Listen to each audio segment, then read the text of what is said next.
Este podcast faz parte do portal Desaprender. Visite www.desaprender.com.br e conheça outros projetos.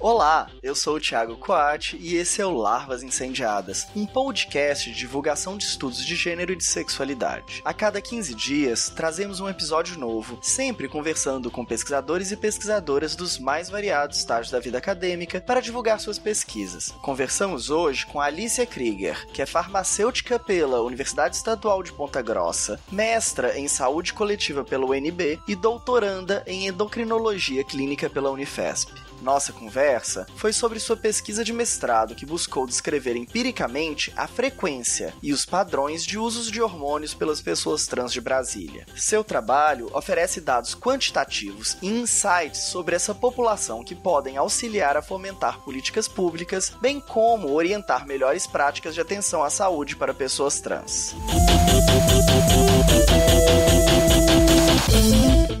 Eu sou Alicia Krieger, eu tenho 25 anos, sou natural de Ponta Grossa, lá no Paraná, mas como eu digo no próprio trabalho, eu sou pontagrossense de nascença e brasiliense de coração. Estou morando em Brasília desde 2015, julho de 2015, que foi quando eu recebi o convite, eu passei por um processo seletivo para vir trabalhar no Ministério da Saúde, no departamento que hoje se chama Departamento de Doenças de Condições Crônicas e Infecções Sexualmente Transmissíveis. Nesse departamento eu trabalho com várias pautas relacionadas à prevenção do HIV, da sífilis, hepatites virais e outras ISTs. E transversalmente eu trabalho com a pauta das pessoas trans que são consideradas uma população-chave para o HIV. Dado esse contexto, eu também digo que eu sou formada em farmácia pela Universidade Estadual de Ponta Grossa, no Paraná. É uma universidade pública bastante conhecida no interior paranaense. Fui, infelizmente, a primeira trans a me formar num curso superior nessa universidade e na cidade de Ponta Grossa como um todo. Foi bastante noticiado, isso em janeiro de 2016. Logo, na verdade, um pouco antes de me formar, eu me formei em dezembro. Aliás, terminei o curso em dezembro e me formei, a cerimônia foi em janeiro. Em julho de 2015 eu venho pro departamento, ainda sem me formar, faço um estágio, enfim. Tudo uma coisa doida, né?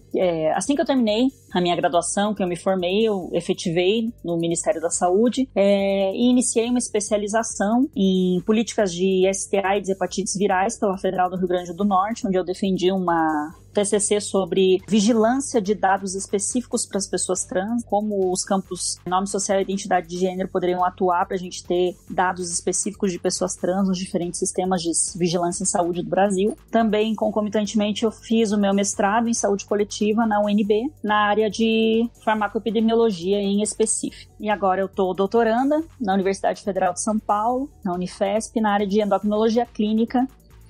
E Alicia, antes da gente entrar no seu trabalho propriamente dito, conta pra gente um pouquinho como é que você chegou a se interessar por esse tema da sua pesquisa, da hormonização das pessoas trans. Então, esse tema não é um tema novo para mim. Eu trabalho com esse tema desde a minha graduação. Eu entro no curso de farmácia em 2011 e em 2012, mais ou menos, coloco esse marco, eu inicio a minha dita transição, Eu sou uma travesti, como eu já tinha dito, fui a primeira trans a me formar na Universidade Estadual de Ponta Grossa, e em 2012 eu começo essa transição mais específica, digamos assim, externamente. Eu odeio essa palavra transição, porque parece que eu saio de um lugar e vou para outro, mas é como o senso comum acaba dizendo. Mas eu começo esse processo que eu gosto muito mais de dizer de modificações corporais, Onde minha identidade de gênero fica um pouco mais perceptível no meu fenótipo mesmo. Enfim, aí eu começo justamente a me interessar pelo tema da hormonização por uma causa própria, Como que eu poderia me hormonizar da melhor maneira possível, sendo que em Ponta Grossa, cidade onde eu vivia, que é a terceira ou quarta maior cidade do Paraná,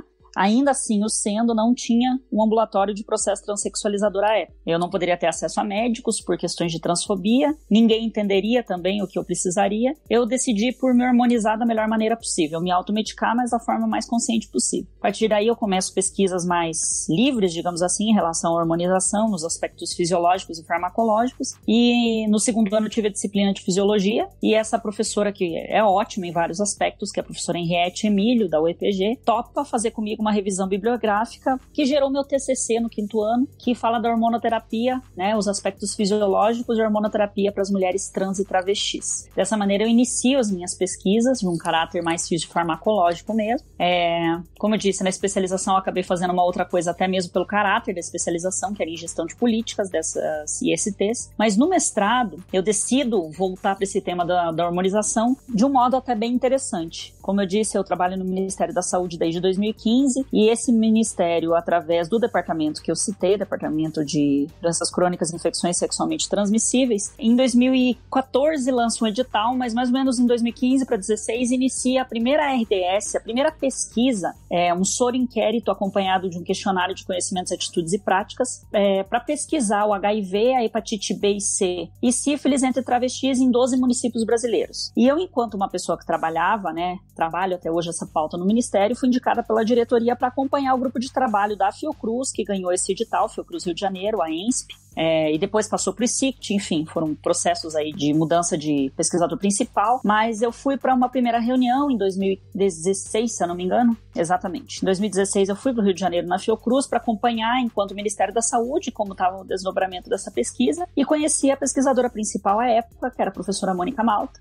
que me recebeu de uma maneira muito bacana, e eu brinquei com ela que eu estava com vontade de fazer mestrado, mas ainda não sabia exatamente o tema, e eu lembro que ela jogou o questionário, pelo menos o protótipo do questionário à época, na minha frente, e falou, tá aqui teu mestrado. Eu falei, não, eu penso em fazer um mestrado mais na área da farmacologia, da fisiologia. Aí ela falou, sim, mas essa pesquisa não trata só de HIV e ISTs, também vai ter um bloco inteiro sobre modificação corporal, inclusive a senhorita pode ajudar a escrever, né, não só olhar. E, a grosso modo, foi assim, foi com uma provocação da professora Mônica Malta, dizendo que ali tinha um material riquíssimo para fazer um mestrado, e aí eu fiz na área de farmacoepidemiologia e sou grata por isso, tanto por conhecer a saúde coletiva, todos os seus autores, os seus ativistas, o SUS nasce dessa ideia, né, de saúde coletiva, de reforma sanitária, é justamente o primeiro afronte à saúde pública, né, como se dá, e realmente entender não só do ponto de vista fisiológico e farmacológico, como se dá a hormonização, mas também de um ponto de vista epidemiológico, como que isso se comporta na vida real, como as pessoas têm acesso a esses hormônios. Aí, nessa mesma reunião, eu conheci a professora Ximena Pamela Dias Bermudes, da UNB, que acabou sendo minha co-orientadora, mas que era a chefe da pesquisa, né, a pesquisadora principal do campo de Brasília. Como eu disse, são 12 cidades e Brasília foi um dos campos. Por questões aí de quadro de orientadores, eu prestei o processo seletivo para o mestrado acadêmico em saúde coletiva na UNB. O meu orientador ficou o professor Edgar Merchan Raman, bastante conhecido, um epidemiologista bem famoso no Brasil, e a professora Pamela como minha co-orientadora, mas ambos fazendo parte do projeto de pesquisa da Divas aqui no Distrito Federal. Então foi exatamente assim que tudo começou. Entendi. Antes de entrar realmente no seu problema de pesquisa, essas coisas, explica um pouquinho de como é que foi essa metodologia da pesquisa Divas, o que é uma RDS, por exemplo, que é uma coisa que você mencionou. Não são coisas tão óbvias, né? Claro. Não, com certeza. É importante dizer que a metodologia RDS, que vem do inglês Respondent Driven Sampling, que é a amostra dirigida pelo próprio respondente, é uma metodologia que ela não nasce agora, ela é da década de 90, e o pesquisador Douglas Hackathorn, que criou essa metodologia justamente para pesquisar o que ele chamava à época de populações de difícil acesso amostral. Populações que por várias questões sociais acabavam ficando marginalizadas da sociedade, e para pesquisadores poderem acessar essa população tinha que ter uma metodologia muito específica que contasse com o protagonismo dessas pessoas, né, para que uma pudesse chamar a outra. Foi inicialmente pensada para pessoas que usam álcool e outras drogas, né? A gente sabe que essas populações, todas as vezes, né, são bastante marginalizadas, tanto por leis punitivas em alguns países ou por falta de leis positivas, como é o caso do Brasil, né, ou os dois. Mas enfim, essa metodologia foi sendo aprimorada ao longo do tempo e aplicada para outras populações, e o Ministério da Saúde brasileiro, em relação à pesquisa das ISTs para saber como se dava isso em base populacional mesmo, desde 2009 faz essas pesquisas por essa metodologia, e essa metodologia basicamente é a seguinte: é importante focar que a primeira etapa dessa pesquisa é uma metodologia qualitativa chamada grupo focal. Então você escolhe algumas pessoas, sempre consultando, obviamente, as pessoas locais, e essa metodologia hoje é utilizada para profissionais do sexo, utilizada para gays e outros homens que fazem sexo com homens, continua sendo utilizada para as pessoas que usam álcool e outras drogas, e pela primeira vez no Brasil se utilizou para mulheres trans e travestis por questões de maior prevalência de epidemia de HIV mesmo. Então, nesse caso específico das trans, nesses 12 sítios, as pessoas, os pesquisadores principais e seus pesquisadores, né, auxiliares, iam até o campo através de contatos telefônicos, pergunta, o velho boca a boca, para perguntar quem eram as pessoas trans mais líderes, digamos assim, naqueles locais. Líderes de ONGs, líderes dentro da universidade, líderes nos pontos de prostituição, e aí formar esse grupo focal tentando pegar as pessoas mais diferentes possíveis. Como eu disse, uma que seja prostituta, outra que seja acadêmica, outra que seja de ONG, justamente para tentar fazer com que essa amostra, esse método de amostragem que é por conveniência, fosse um pouco mais aleatório, né? Tentando heterogeneizar um pouco mais a amostra. E a partir desse grupo focal você extrai várias, né? Joga algumas perguntas, é uma conversa, enfim, mas você tenta extrair ali coisas fundamentais para você, inclusive, poder montar um questionário mais específico sobre a realidade daquela população. Desses grupos focais, então, a própria metodologia da RDS recomenda que saia entre 6 e 8 sementes. Aqui em Brasília nós tivemos 10 sementes, e essas sementes, né, essas pessoas que são chamadas sementes, recebem 3 cupons, 3 convites dessa pesquisa, e iniciam o que a gente chama de rede de contatos. Então, de 3 em 3, as pessoas vão chamando as suas redes, e aí forma uma árvorezinha super bonita que a gente consegue colocar no modelo gráfico, e as pessoas vão chamando os seus semelhantes, né? Geralmente, as prostitutas tendem a chamar as prostitutas, as acadêmicas tendem a chamar as acadêmicas, que até gera um viés depois que a gente chama de homofilia, que é a probabilidade de você chamar pessoas muito parecidas com você. Isso também tem que ser corrigido depois estatisticamente. Essa é a metodologia, claro, tentando simplificar o máximo possível. Mas é importante focar que, então, nós temos o dado quantitativo, mas ele começa com uma metodologia qualitativa para tentar extrair o máximo possível do que se deve tratar com essa população. Sim, e o importante da gente mencionar também é que você já falou, mas eu queria que dar um pouco de ênfase, né? É que essa é uma metodologia muito útil para acessar essa população que de outra maneira a gente não consegue acessar muito, e que a gente não tem uma lista com quem são todas as pessoas trans do Brasil, quais são seus endereços, como é que a gente vai poder acessá-las pra gente, a partir disso, gerar uma amostragem aleatória, né? Então, assim, por isso que a gente busca esse tipo de estratégia, né?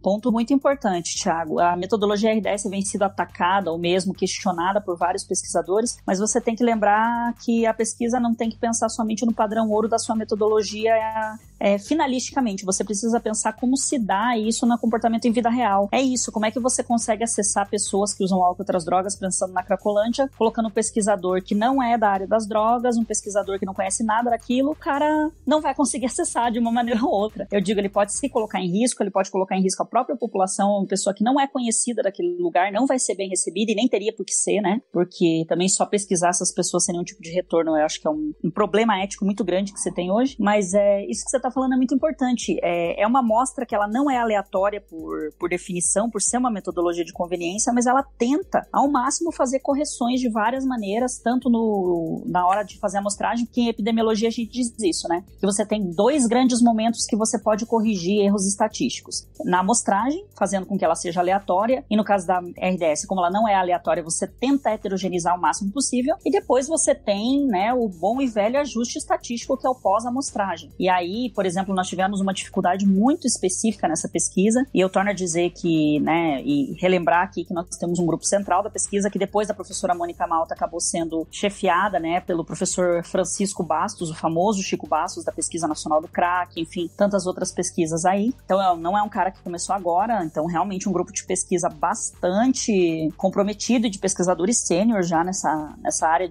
mesmo de RDS. E aí, mesmo esses pesquisadores com um grupo de estatísticos realmente entre os melhores do país, quiçá do mundo, que publicam aí em grandes revistas, tiveram dificuldades para fazer a ponderação desses dados. Justamente porque a RDS, existem várias maneiras de você ponderar esse dado, né, dentro da metodologia RDS, seja pelo tamanho da própria rede, seja pelo tamanho do universo das pessoas que vivem no país e que são daquele grupo. Por exemplo, por que é um pouco mais fácil, né, ou diria um pouco menos difícil de você conseguir ponderar os dados dos gays? Porque você tem uma estimativa minimamente aproximada atualizada de quantos gays tem no Brasil, por exemplo, da PICAP, que é a Pesquisa de Conhecimentos, Atitudes e Práticas do Ministério da Saúde. E também igual para a população de profissionais do sexo, que é baseada em quantas pessoas do sexo feminino tem no Brasil, e dessas quantas fariam trabalho sexual. Então, é uma pesquisa até baseada mesmo no IBGE. O que não existe para as pessoas trans.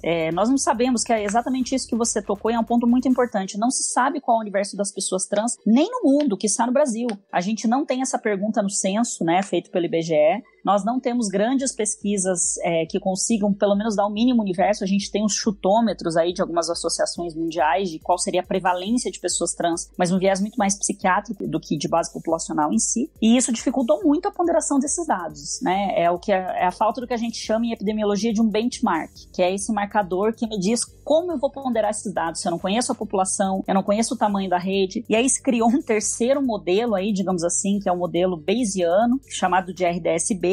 Não foi uma invenção, né? Foi uma adaptação para tentar conseguir ponderar esses dados. E aí, por exemplo, para modelar esses dados, foi bem difícil, porque uma coisa é você fazer o descritivo, mostrar o que você conseguiu coletar. Outra coisa é você começar a fazer inferências, né? Por exemplo, a minha dissertação, ela é bastante descritiva, que o leitor que quiser, e aí já faço a propaganda, leiam.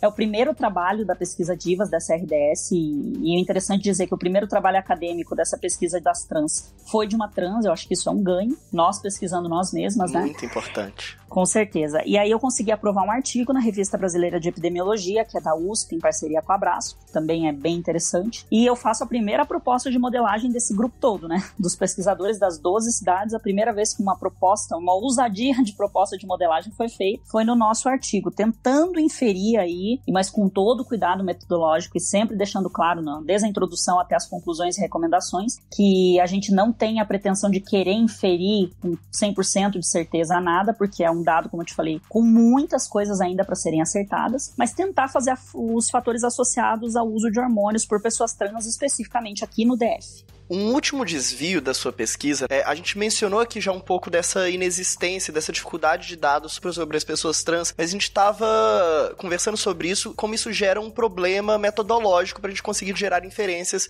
estatísticas. Mas isso também é um problema mais geral e mais anterior, né? Porque essa ausência de dados também gera problemas de política pública, né? Como é que a gente produz uma política pública mais focada, mais qualificada, sem saber qual que é a população, né?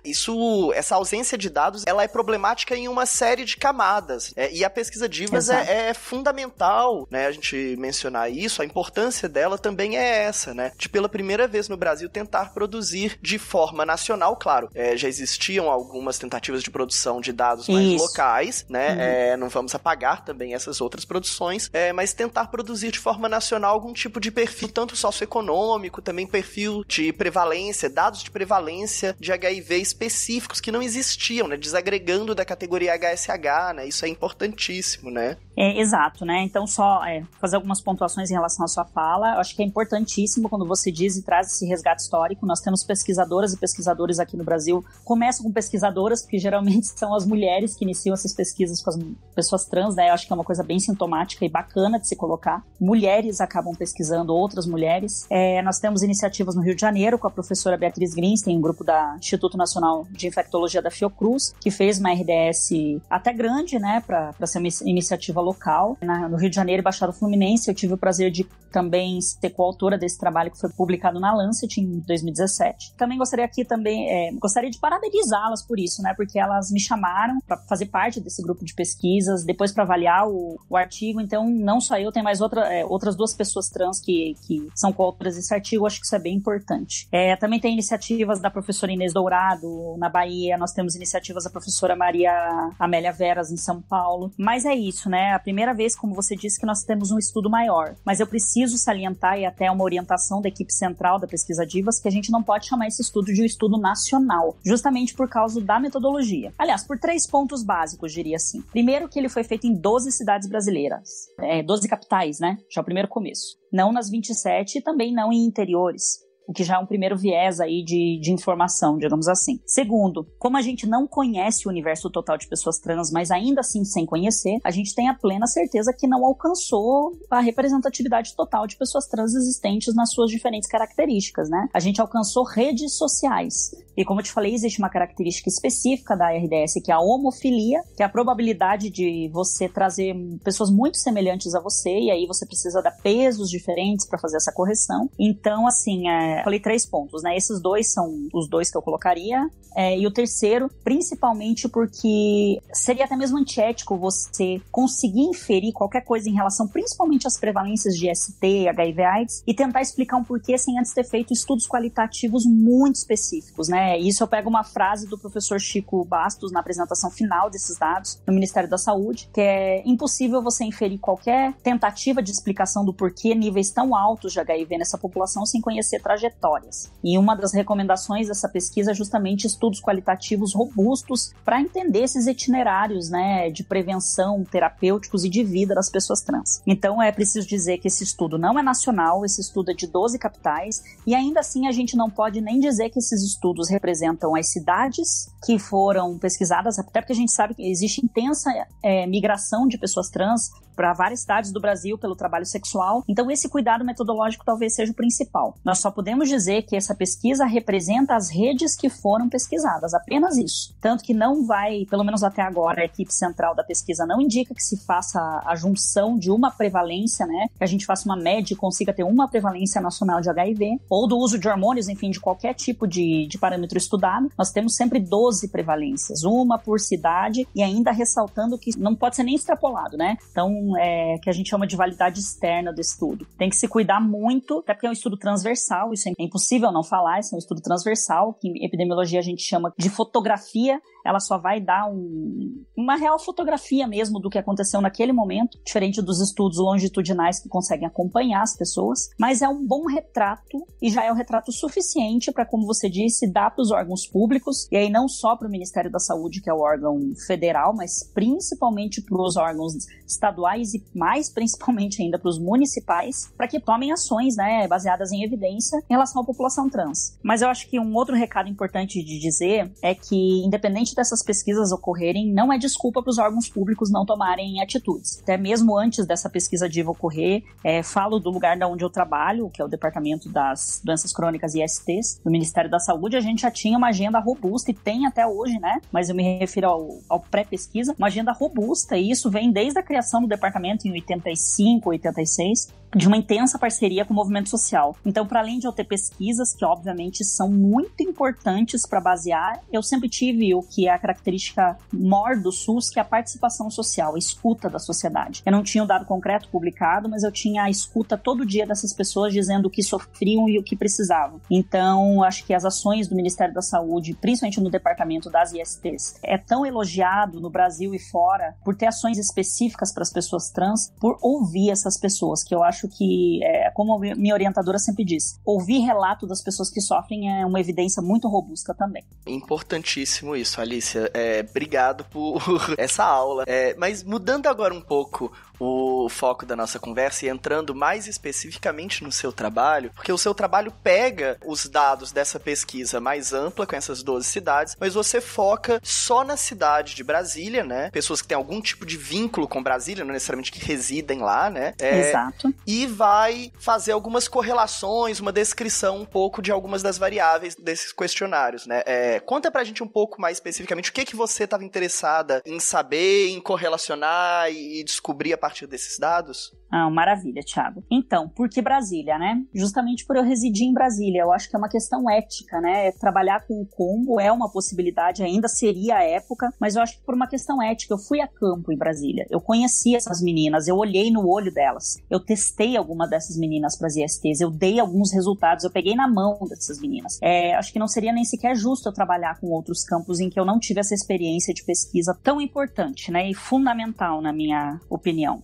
Foi uma decisão tesão trabalhar com esse dado justamente pelo conhecimento de campo dessa população específica daqui. Como você bem disse, eu não posso afirmar que todas são ou residem em Brasília, mas elas estavam passando o maior tempo, pelo menos naquela época, e aí, voltando na característica do estudo transversal, ele só te dá informação daquele momento estudado, e eu decidi trabalhar especificamente dentro do bloco de modificações corporais, desse grande questionário que foi feito, pelo meu histórico mesmo, de sempre ter pesquisado hormônios desde a graduação, e como eu te disse, eu tô no doutorado na medicina agora, na endocrinologia clínica, acabei voltando para uma ciência um pouco mais dura, porque é o que eu sempre amei fazer. Sempre amei, eu acho que com todo respeito e amor às ciências sociais, aqui também fica o meu manifesto, que ciências sociais são mais ciências do que muitas outras, porque elas embasam o nosso sentido do pensar. Não fossem as ciências humanas, a filosofia, principalmente, eu acho que nem as ideias de ter essas pesquisas nós teríamos. Fica aqui esse protesto também. Mas nós temos já um material vasto, e vasto não diria, né? Acho que eu tô sendo até bondosa, mas nós temos até quantidades boas de materiais, de pesquisas em relação às pessoas trans nas ciências humanas, nas ciências jurídicas, nas ciências sociais. O que é ótimo e mostra o quanto essas ciências já estiveram à frente da nossa boa e velha biologia. Eu escolho me dedicar a essa ciência que é tão mal vista muitas vezes pelas pessoas trans e com toda razão, mas eu tento trabalhar com essa ciência que também não é exata, né? E isso é bom de frisar, para trazer inovações nesse campo que ainda é tão pobre de evidências, né? É tão pobre de evidência o fato de se hormonizar, todos os riscos biológicos que isso pode trazer para o corpo e a gente não conhece. Todo esse combo me faz ter a certeza que é isso que eu preciso, para além de querer, é isso que eu preciso pesquisar. Só que não adianta só, como eu te disse, ficar nos cadernos de fisiologia, de farmacologia, de patologia e entender como funcionaria isso num modelo ideal que com certeza não é o corpo trans. Eu preciso saber como isso se dá na vida real. E como você bem disse, uma coisa são os achismos, a gente sempre soube. Agora, para eu realmente poder afirmar alguma coisa, eu preciso pesquisar, testar isso em vida real. Então faltava esse braço. Eu já tinha feito uma ótima revisão no meu TCC sobre tudo que tem de evidência, que, te digo, não era muita coisa em 2015 e ainda não é muita coisa em 2019, sobre os aspectos fisiofarmacológicos dessa hormonização. Mas e aí, como é que se dá isso? Realmente todo mundo usa? É a maioria que usa? Usa por quê? Eu precisava testar isso e eu sou muito grata novamente por ter tido contato com a epidemiologia e com a saúde coletiva. Todas as hipóteses que a gente tinha, pelo menos em Brasília, se confirmaram. Mais de 60% das pessoas que contribuíram para essa pesquisa tomam hormônio, já tomaram alguma vez na vida e continuam tomando, e se eu somar as que tomaram e continuam tomando, e as que tomaram pelo menos alguma vez na vida, isso dá mais de 90% da amostra de pessoas que contribuíram, né? É muita coisa. E se tanta gente está usando, a gente precisa realmente olhar para essa questão, a gente precisa cuidar mais da hormonização. O que eu queria entender é como se dava essa hormonização em diferentes situações, nas diferentes cores das pessoas, as pretas, as brancas, elas tomam hormônio da mesma maneira, elas tomam para o mesmo fim, elas tomam e conseguem ter acesso do mesmo jeito, as profissionais do sexo da mesma forma, de acordo com a renda, de acordo com a escolaridade. São variáveis clássicas que a gente tem em estudos epidemiológicos, né, que são as variáveis sociodemográficas, clássicas para estudos com pessoas cis, não para pessoas trans. Então, como se comportava esse uso de hormônios? Pelas variáveis sociodemográficas quase todas clássicas, a não ser o sexo. Obviamente, eu não utilizei sexo. A gente criou a categoria de identidade de gênero para saber se havia uma grande diferença entre as travestis, as autodeclaradas travestis, as autodeclaradas mulheres trans e as autodeclaradas apenas mulheres, sem cis, nem trans, nenhum sufixo, ou outras, como não binárias, enfim. E aí você vê diferenças claras, que, por exemplo, as mulheres trans acabam utilizando mais hormônios, aí quando você vê as mulheres,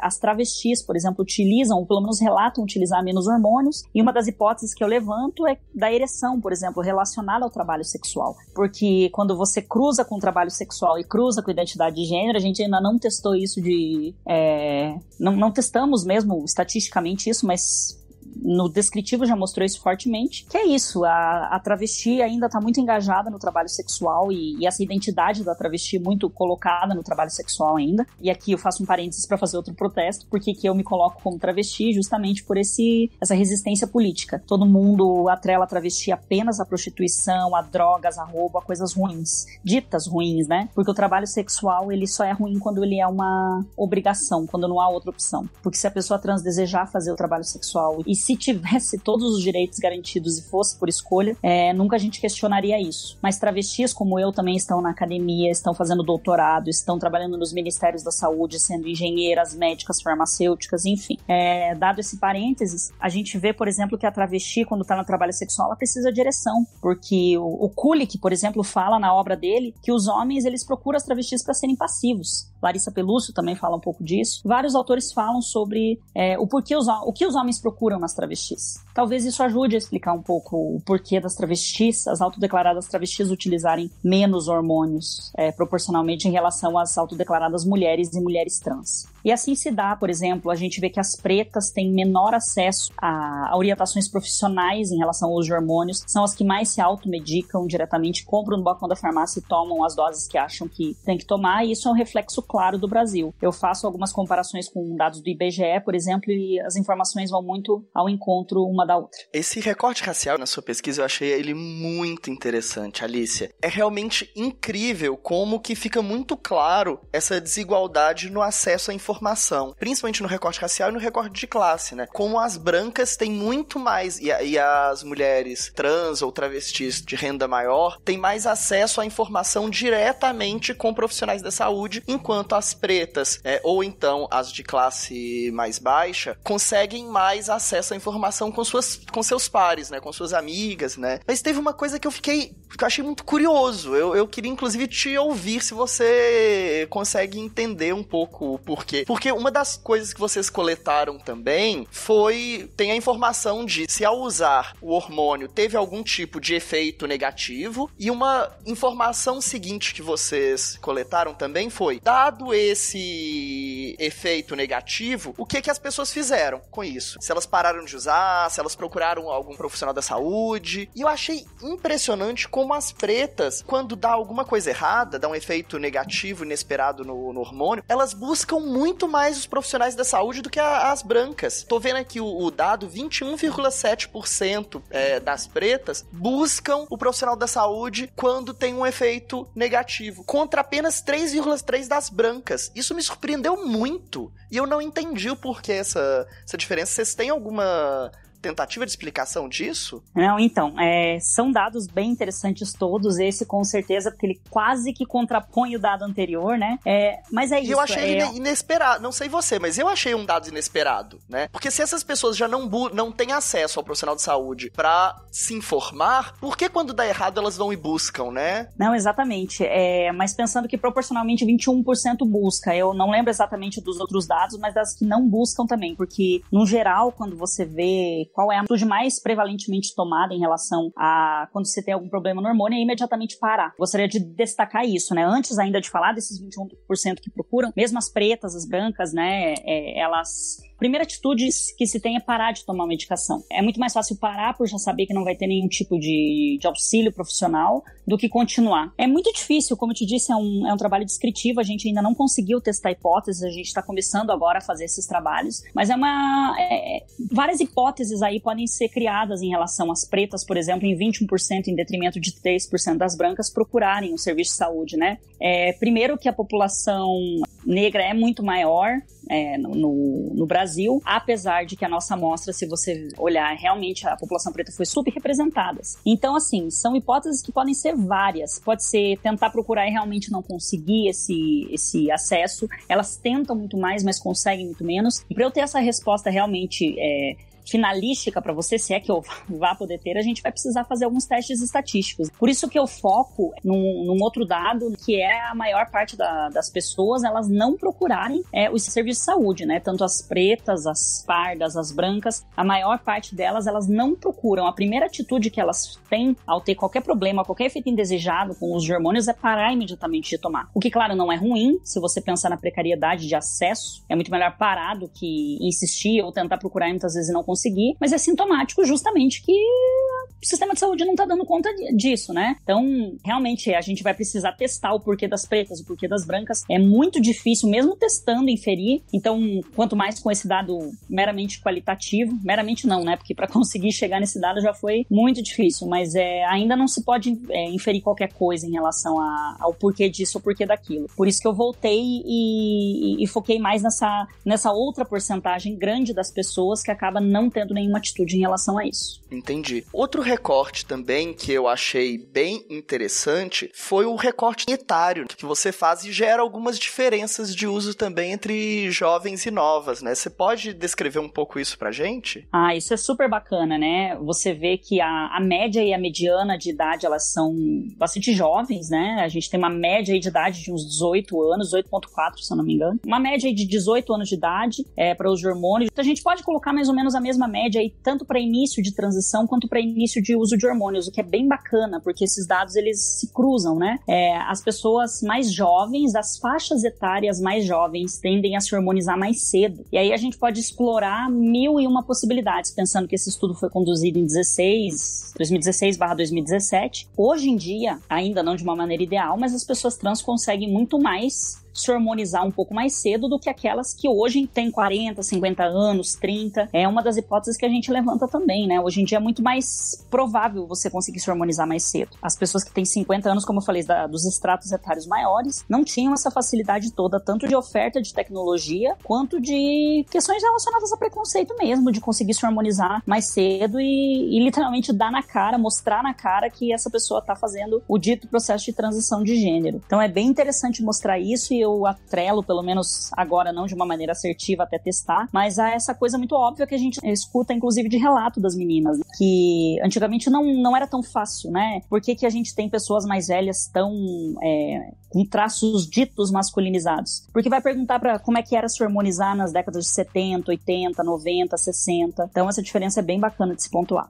Eu acho muito importante a gente pontuar mesmo isso que você estava mencionando, de como o conhecimento da população trans, e aqui é um conhecimento mesmo, não vamos desvalorizar isso não, né? O conhecimento sobre a hormonização é um conhecimento construído muito experimentalmente da experimentação no próprio corpo, né? Principalmente entre essas mais velhas, que não tinha o acesso, não tinha internet, porque hoje em dia, assim, é uma coisa que eu acompanhei um pouco pra minha pesquisa, mas acabou nem entrando na minha tese, como, principalmente entre os homens trans, né? Esses grupos de Facebook de hormonização. Não é só entre os homens trans, mas eu vi isso um pouco mais forte entre eles, né? Essa troca o tempo todo, muito rápido. Usei esse remédio, não, usa esse aqui, você consegue, ele tem na farmácia tal, né? E acaba construindo, experimentalmente, por esse uso muito pessoal, um conhecimento muito robusto, assim, de qual hormônio se usa. Até acho que isso, inclusive, mostra também na sua pesquisa, quer dizer, já tô tentando extrapolar aqui, mas como se dá a onipresença do uso do Perlutan, né? Exato. E isso é uma coisa de construir. Que é Perlutan, né? A gente infere, não dá pra saber, mas que é pro ouvinte entender por que a gente tá falando do Perlutan, né? Uma das coisas que foi perguntada foi justamente qual é o tipo de hormônio utilizado, né? E aí as opções do questionário é estrogênio, progesterona, a combinação de estrogênio e progesterona, antiandrogênico e isoflavona. Não sei pronunciar esse troço não, mas eu acho que é isso mesmo, né? Isso aí.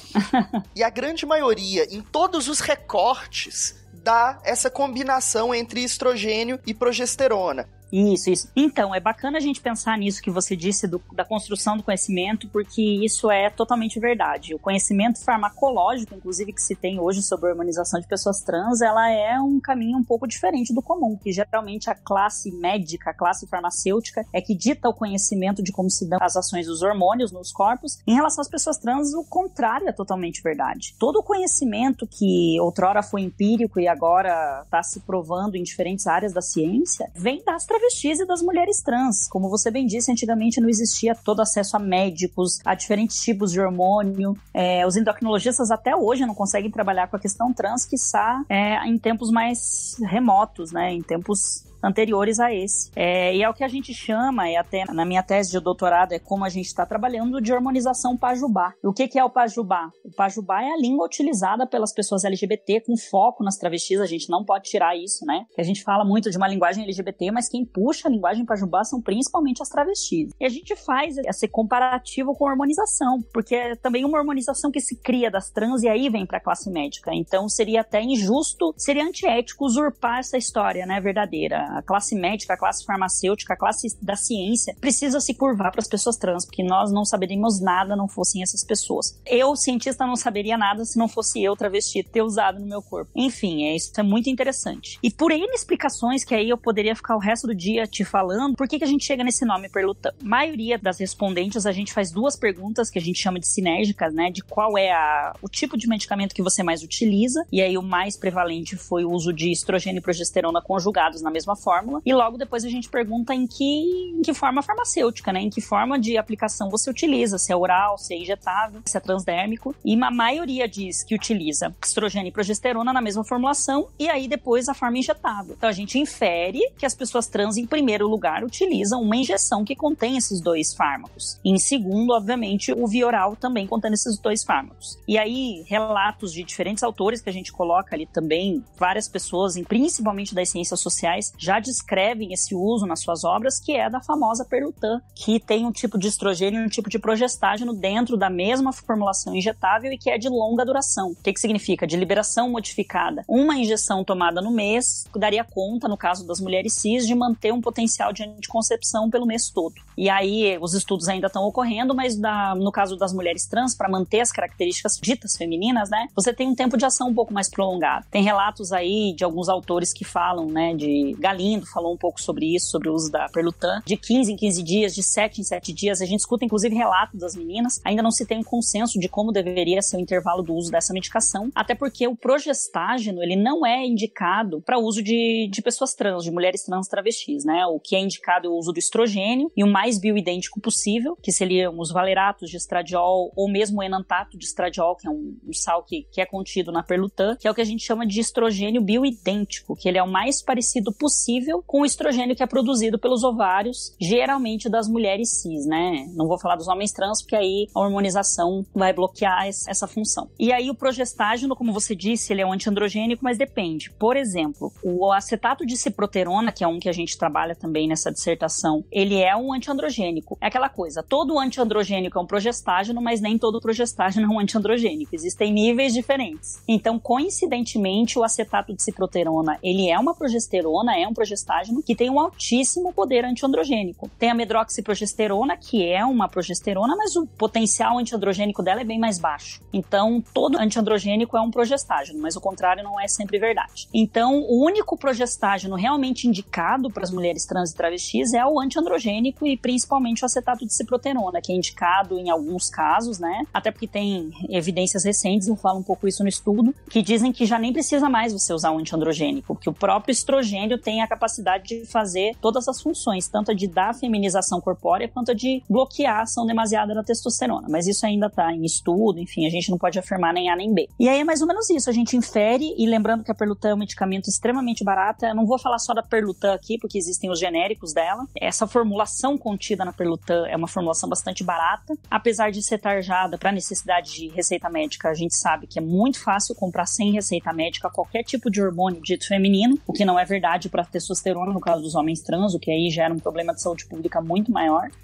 Me permite fazer um parêntese, isso é inclusive também um dos achados da sua pesquisa, né, que mostra um índice muito alto de compra direto no balcão da farmácia sem nenhum tipo de receita. Exatamente. E o que até a OMS coloca que a automedicação é um direito do cidadão, né? O que a gente preza não é o fim da automedicação, que coisa horrorosa. Não, que a automedicação consciente, inclusive, ela ajuda a resolver problemas de transtornos menores, que a gente chama, como uma dor de cabeça e tal. Imagina se todo mundo fosse para parar no hospital, numa unidade de saúde, por simples dores de cabeça cotidianas, né? Mas o problema não é a automedicação em si. O problema é que essa automedicação, no caso das pessoas trans, reflete claramente a falta de acesso a serviços de saúde. Serviços, equipamentos, insumos de saúde, né? Então é muito mais fácil você ir até uma farmácia, o que já é difícil, né? Passar por preconceito para ir até a farmácia. Você compra rapidinho o seu hormônio e vai embora. Você não tem toda aquela dúvida de saber se você vai não conseguir acessar um serviço de saúde, se esse serviço de saúde vai ser resolutivo em relação à sua hormonização. Outro ponto que eu toco na minha dissertação também é a concentração dos ambulatórios trans. A gente não tem ambulatório trans em todas as cidades do país. Nós temos só em algumas capitais e isso também dificulta muito mais o acesso das pessoas trans ao procedimento da hormonização. E aí a automedicação acaba sendo a opção mais viável para essas pessoas. 2 comentários que eu queria fazer. Primeiro, que eu acho assim, é sobre não só o acesso nas farmácias, mas também a aplicação, porque também foi uma das perguntas que vocês fizeram, né? Como é que essas pessoas aplicam esse, já que é injetável, né? Tem que, ou você pode se aplicar, ou uma outra pessoa pode aplicar. E vocês perguntaram se quem aplica é o farmacêutico, né? Um amigo ou amiga. E tem uma taxa alta de aplicação do próprio próprio farmacêutico, né? Eu acho que isso assim, não é eu posso estar errado aqui agora, porque eu não tô aqui com a tabela desse dado na minha frente, mas não sei se a maior aplicação é o próprio farmacêutico, né? Mas já ter uma taxa alta, assim, é importante e também, pra também dar um tipo elogio à sua profissão, né? Mostra também a importância do profissional de farmácia nesse processo também, né? Exatamente. A gente pergunta, na verdade, se foi um atendente de farmácia, né? Porque, infelizmente, aí é uma coisa que eu digo que é muito prejudicial pra nossa isso eu não profissão. sabia. Porque, infelizmente, dado o caráter aí de drugstore que se criou no Brasil, uma coisa muito americanizada, de muito comércio. Outra crítica que eu faço também, o farmacêutico acaba perdendo muitas vezes esse papel tão importante que ele tem dentro desse que deveria ser um estabelecimento de saúde. Muitas vezes as pessoas já não sabem mais. A minha avó, a minha bisavó sabiam exatamente quem era o farmacêutico, que ele estudava muito pra isso, porque elas iam lá, o medicamento era feito por esse farmacêutico, enfim, era outra lógica. Hoje em dia não se sabe quem é atendente, quem é balconista, quem é farmacêutico, quem não é, enfim. E aí a gente coloca atendente da farmácia e num dado momento da dissertação eu falo que a gente pode inferir que essa pessoa pode ser o farmacêutico. E aí eu faço toda uma explanação baseada tanto no Conselho Brasileiro de Atenção Farmacêutica, em vários outros documentos específicos da área da farmácia, qual é a importância desse profissional na saúde de pessoas trans. Porque o primeiro estabelecimento de saúde que essas pessoas procuram, sem sombra de dúvidas, é a farmácia.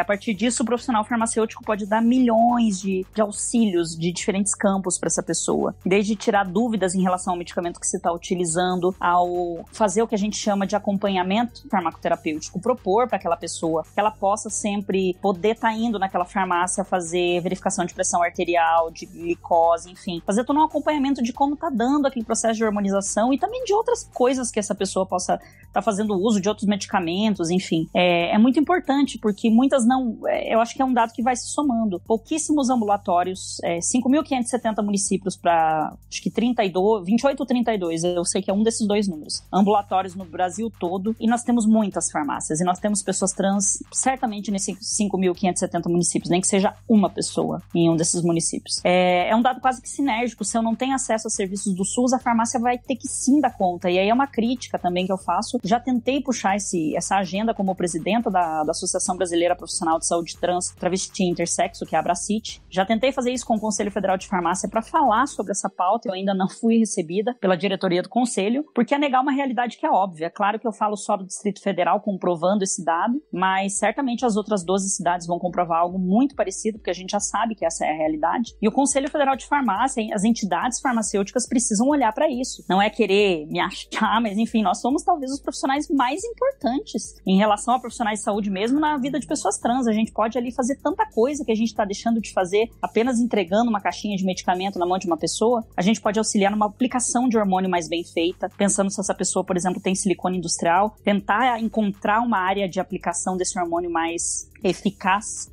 pensar nas dosagens, como você falou, pensar no melhor custo-benefício, quais são as opções de medicamentos, será que não tem um similar que tem a mesma formulação, que é um pouco mais barata? Enfim, tem tanta coisa que o profissional farmacêutico pode fazer no escopo da sua atuação para auxiliar e diminuir os problemas relacionados a medicamentos, né, os PRMs, que a gente chama, dessas pessoas trans, e a gente acaba não fazendo.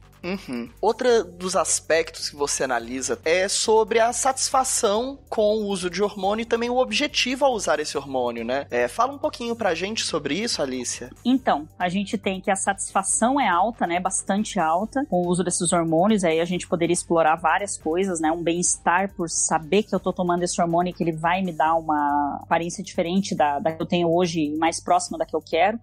O que é corroborado pelos motivos pelos quais essas pessoas tomam hormônio, né? Ficar feminina como uma somatória, digamos assim, é a opção mais marcada, mas essa é uma pergunta que várias opções podem ser marcadas. E você vê que as meninas querem, com o hormônio, arredondar quadril, querem fazer os seios aumentarem ou mesmo nascerem, suavizar a pele, voz, tudo aquilo para buscar muito mais o estereótipo, né? Esse ideal de mulher cis, no caso. E aí eu levanto várias hipóteses do porquê isso é procurado, desde a vontade própria mesmo de, quero me tornar mais feminina, até mesmo como um mecanismo de proteção social. Então, você parecer cada vez mais com uma mulher cis te traz muito menos problemas, é um fator de proteção social. Você consegue ir até a esquina na padaria comprar seu pão sem que todo mundo fique te olhando, fique olhando para sua voz, para o seu gogó, para os seus ombros largos. É a questão da passabilidade que a gente chama, né? Que Butler chama de inteligibilidade do corpo. Você conseguir alcançar com essas características características exteriores, né, características físicas, aquilo que você gostaria de que as pessoas realmente vissem, né? Cabelos grandes, seios fartos, quadris grandes, e aí a gente poderia falar do silicone, que também consta desse banco de dados, mas enfim, trabalhar mais isso seria um pós-doutorado junto,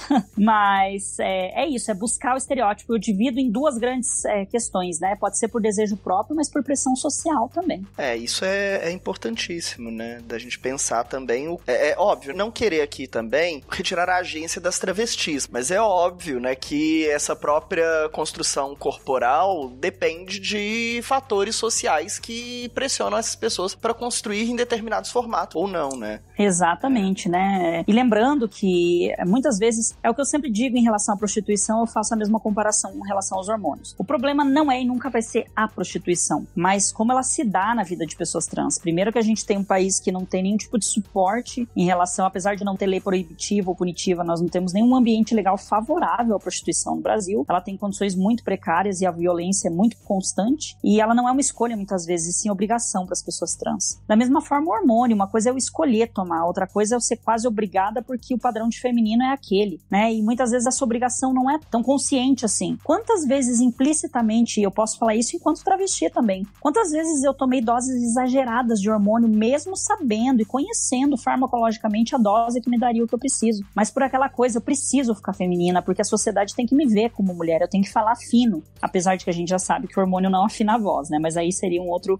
momento pra gente discutir todos esses poréns aí, essas ações dos hormônios. Até porque a tecnologia é mais barata, né? Eu comento isso na dissertação também. Existem várias tecnologias de modificação corporal, só que a mais acessível ainda é o hormônio. Ele é muito mais barato, com 20, 30 reais, 10, 15, você compra um hormônio e consegue modificar seu corpo. Uma cirurgia plástica não sai por menos de 2, 3, 4, 10 mil reais. Mesmo uma aplicação de silicone industrial, as pessoas acham que só porque é uma atividade dita clandestina, ela é barata. Não é barato colocar silicone industrial, né? As bombadeiras também cobram o preço que elas determinam ser justo e não é algo barato, um procedimento estético. Então, hormonizar muitas vezes é mais acessível tanto do ponto de vista econômico como do ponto de vista geográfico. Farmácia eu tenho em qualquer lugar, bombadeira, médico cirurgião, não é em todo lugar que tem também. Bem, Alicia, tem alguma coisa que eu não perguntei, que você sente que faltou a gente conversar? Não, acho que a gente conseguiu abordar muito sobre isso, né? Até peço que as pessoas possam ler o trabalho, não por ser meu, mas eu acho que é isso, né? O primeiro trabalho que fala do ponto de vista de vida real, de como se dão esses hormônios, e é como eu coloquei na apresentação de PowerPoint da minha dissertação, que esse trabalho não é sobre hormônios, ele não é sobre modificações corporais, esse é um trabalho que é sobre vidas, né? É um trabalho que é feito sobre travestis, por uma travesti, que sabe exatamente como se dá, claro, guardadas as devidas proporções, que eu reconheço o meu altíssimo privilégio social em relação às travestis do país. Eu não consigo dizer que eu represento a travesti brasileira, mas pedindo licença para essas travestis todas, eu consigo entender em parte, grandes aflições e grandes possibilidades que a hormonização pode trazer. Então é muito simplório dizer que esse trabalho é sobre hormonização, é sobre hormônios, é sobre corpos. É um trabalho que é sobre vidas, é a dinâmica da vida na procura pela felicidade, que eu acho que se hormonizar, pensando num ideal de corpo, é buscar felicidade, é buscar bem-estar consigo mesmo. Massa, bem massa. Alicia, então pra gente encaminhar pro final, eu sempre peço duas coisas pras pessoas. Uma, que elas me contem um pouquinho o que elas estão fazendo agora. Você já começou a falar pra gente que você tá fazendo um doutorado. Conta pra gente um pouquinho desse doutorado. E depois disso, se você quiser fazer um jabá de qualquer coisa, seja um evento que você tá organizando, um trabalho que você tá fazendo, ou então de outras pessoas também, assim, é um espaço agora que é seu, né? Sinta-se bem confortável.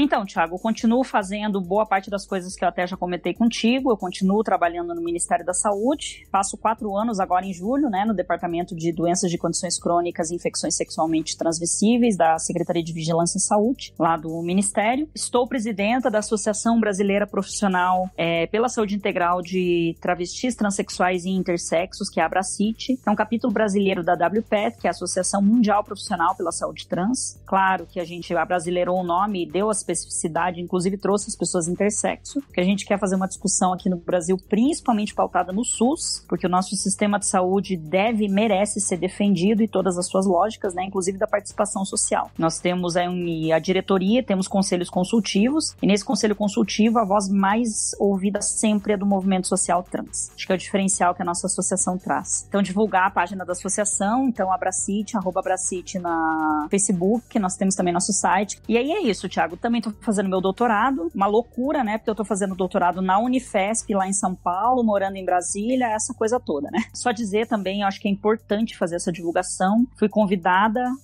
por um conjunto de deputados, mas em específico quero agradecer aqui o deputado federal Aliel Machado, que é do Paraná, é meu conterrâneo de Ponta Grossa. Fomos do DCE juntos na UEPG, e ele me fez um convite confiando em mim para estar na Comissão dos Esportes da Câmara nessa terça-feira agora que passou, dia 25. E a pauta em questão foi pessoas trans e esportes. As pessoas trans devem ou não estar atuando nos esportes de acordo com a sua identidade de gênero. Tiffany foi levada pra lá, né? E, enfim, foi uma guerreira. Nós tivemos quase que um ringue de Tiffany e Ana Paula, do vôlei, em lados opostos. Quero registrar aqui que toda a minha solidariedade a Tiffany, espero que de alguma maneira isso possa chegar a ela, porque eu não consegui falar com ela depois da audiência. E é isso, eu e o professor Magnus, que é meu orientador do doutorado, também é secretário da Abracite, primeiro secretário da Abracite, fomos lá mostrar evidências científicas de que, como não há conclusão nenhuma em relação a parâmetros específicos para as pessoas trans, proibir é uma escolha. Se o próprio COI já liberou, e claro que a gente entende que com parâmetros ainda muito frágeis, que precisa ser muito melhor estudado, e aí fica uma crítica ao COI também, porque é muito fácil recair sobre os atletas uma culpa que é de uma organização milionária que não está se mexendo para fazer pesquisas que urgem em relação a esses corpos e essas pessoas nos esportes. Mas com certeza, se você não tem nenhuma conclusão nem para liberar e nem para banir pessoas trans, criar um projeto de lei que bane é uma escolha clara e baseada em transfobia, porque nós levamos dados de diferenças biológicas entre mulheres cis, de padrões de quadris ginecoides e androides, ângulo Q, que a gente chama do quadril, entre mulheres cis. Enfim, é um absurdo que eu gostaria de colocar aqui para vocês, que esse projeto de lei tá rolando. Nós vamos fazer essa defesa com base em ciência, com base em fisiologia, de que sim, as pessoas trans podem estar nos esportes de acordo com a sua identidade de gênero. Resumindo, Tiffany pode sim jogar no feminino e homens trans podem jogar no masculino, né? E engraçado que ninguém tá questionando os homens trans, né? O questionamento é sempre das mulheres trans no esporte feminino. E para que as pessoas fiquem atentas, ativistas e pessoas da ciência, é a hora de nós nos juntarmos, principalmente com base na ciência, para fazermos front a esse projeto de lei que é absurdo, né? Eu quero deixar esse recado aqui para que as pessoas que ouçam prestem atenção nesse projeto de lei que está ocorrendo na Câmara dos Deputados, né, em nível federal, e também um projeto de lei no estado de São Paulo, deputado Altair, enfim, não lembro o sobrenome dele, e nós temos a nossa guerreira Érica Malunguinho, deputada Érica Malunguinho lá em São Paulo, no front, né, da luta contra esse projeto de lei. Então eu peço que todas as pessoas possam se inteirar disso, e aquelas que são da área de esporte, da área de endocrinologia, enfim, das áreas afins, possam se somar a nós para fazer realmente front a esse projeto de lei que é absurdo. Ok, obrigada, Alicia, foi um prazer conversar com você. Eu que agradeço, Thiago, agradeço a você e todo mundo que acompanha aí seu trabalho.